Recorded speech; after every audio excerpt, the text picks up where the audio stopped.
दत्तकला शिक्षण संस्थेमध्ये institute of pharmaceutical science and research जे महाविद्यालय मुलींचं आहे त्या महाविद्यालयातर्फे आम्ही आज इंटरनॅशनल कॉन्फरन्स आयोजित केली होती।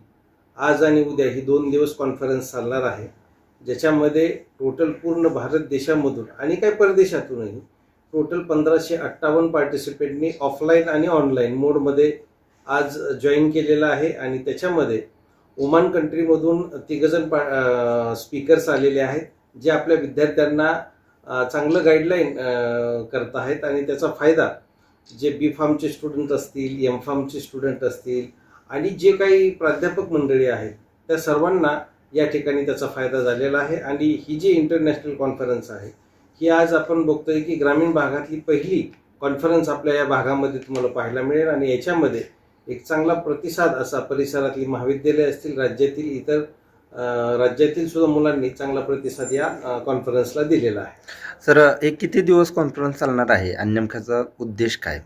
एक तर म्हणजे की पहिला म्हणजे की हे कॉन्फरन्स 2 दिवस चालणार आहे आणि या कॉन्फरन्सचा अरेंज करायचा एकच फायदा की परदेशामध्ये जी काही टेक्नॉलॉजी चालू आहे, फार्मसीमध्ये जे काही जे डेव्हलपमेंट होत आहेत त्या डेव्हलपमेंटची जी काही स्टेज आहे ते आपल्या देशातील सुद्धा रिसर्च स्कॉलर्सला, विद्यार्थ्यांना, स्टाफला कळली पाहिजे, म्हणून आम्ही ती कॉन्फरन्स या ठिकाणी आयोजित केलेली आहे।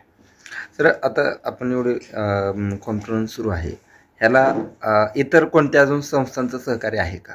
नाही, ही फक्त दत्तकला शिक्षण संस्थेनेच अरेंज केलेले आहे, ह्याला कुठलेही स्पॉन्सरशिप किंवा कुठलेही काही नाही आहे। संस्थेने स्वतःच्या खर्चामध्ये हे सर्व कॉन्फरन्स अरेंज केलेले आहे। भाग मात्र त्याच्यात पार्टिसिपंट जे आहेत ते सगळ्या पूर्ण देशातून लोक आलेले, विद्यार्थी आलेले आहेत। सध्या आपण जे इंटरनॅशनल कॉन्फरन्स आयोजित केलेले आहे यासाठी काय आपण चार्जेस आकारलेले आहेत का? तसं काय नाही, याच्यामध्ये कसं आहे की आता जे बाहेरून येणार आहेत त्यांना जेवणासाठी, त्यांना राहण्यासाठी जो खर्च येणार आहे त्याला आपण चार्ज केलेला आहे आणि ते आपण विद्यार्थ्याला कमी, थोडासा टीचरला थोडा जास्त, अशा पद्धतीने आम्ही ते चार्ज केलेलं आहे। सर, आपले ही जे दत्तकला शिक्षण संस्था आहे हे सध्या नावारूपाला आलेली आहे आणि फार्मास्युटिकलच्या ह्याच्यामध्ये महाराष्ट्रातली अग्रगण्य अशी एक संस्था म्हणून ओळखली जाते।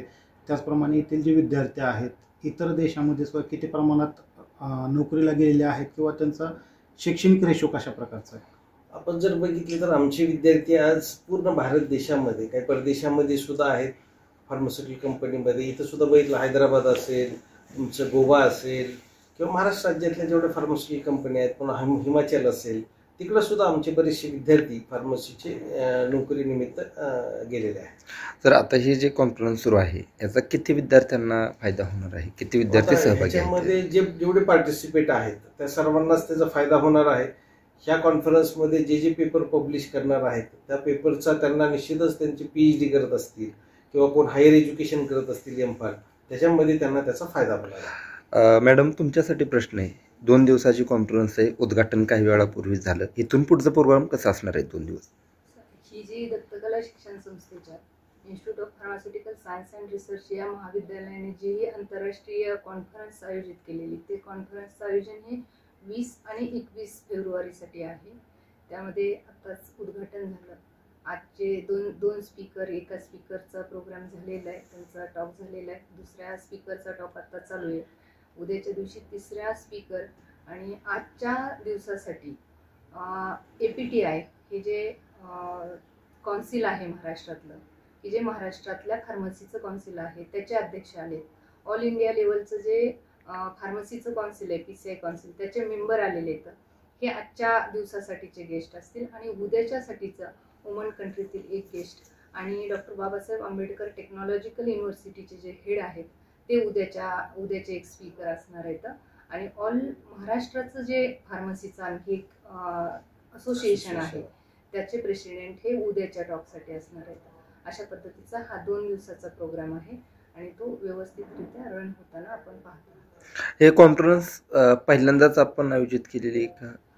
यापूर्वी दत्तकला शिक्षण संस्थेने नॅशनल लेवलच्या कॉन्फरन्स आयोजित केलेल्या होत्या आणि दत्तकला शिक्षण संस्थेनेच नव्हे तर या भागामध्ये, ग्रामीण भागामध्ये आंतरराष्ट्रीय लेवलची जी इंटरनॅशनल कॉन्फरन्स आहे ही पहिल्यांदाच आयोजित होताना दिसत आहे। मॅडम, ज्या प्रकारे आता इंटरनॅशनल कॉन्फरन्स म्हटलं की त्या ठिकाणी स्पीच देण्यासाठी म्हणजे जागतिक स्तरावरचे नामवंत अशा प्रकारचे जे स्पीकर असतात ते येत असतात. यामध्ये सध्या ओमान ह्या देशाचं एकमेव देशाचं नाव घेताना म्हणजे इथं उल्लेख होताना दिसतोय. इतर देशाचे स्पीकर या ठिकाणी म्हणजे कोणते आलेले आहेत का? यावेळी फक्त ओमन कंट्रीतून आलेले आहेत. तुम्ही सर्वच जण इनॉग्रेशनच्या प्रोग्रामला होता.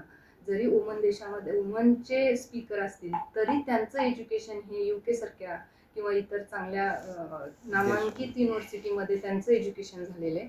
यावर्षी तरी आम्ही ओमन या कंट्रीलाच प्रेफरन्स दिलेला आहे. परंतु आत्ताचा रिस्पॉन्स बघता जवळपास 1588 पार्टिसिपेंट इन्व्हॉल्व झालेले आहेत. हा रिस्पॉन्स बघता नक्कीच येणाऱ्या काही दिवसांमध्ये नेक्स्ट इयरमध्ये आपण आणखी चांगल्या देशातील वेगवेगळ्या देशातील स्पीकरला बोलवून आणखी अशाच दर्जेदार पद्धतीची इंटरनॅशनल कॉन्फरन्स आयोजित करण्याचा आमचा मानस आहे.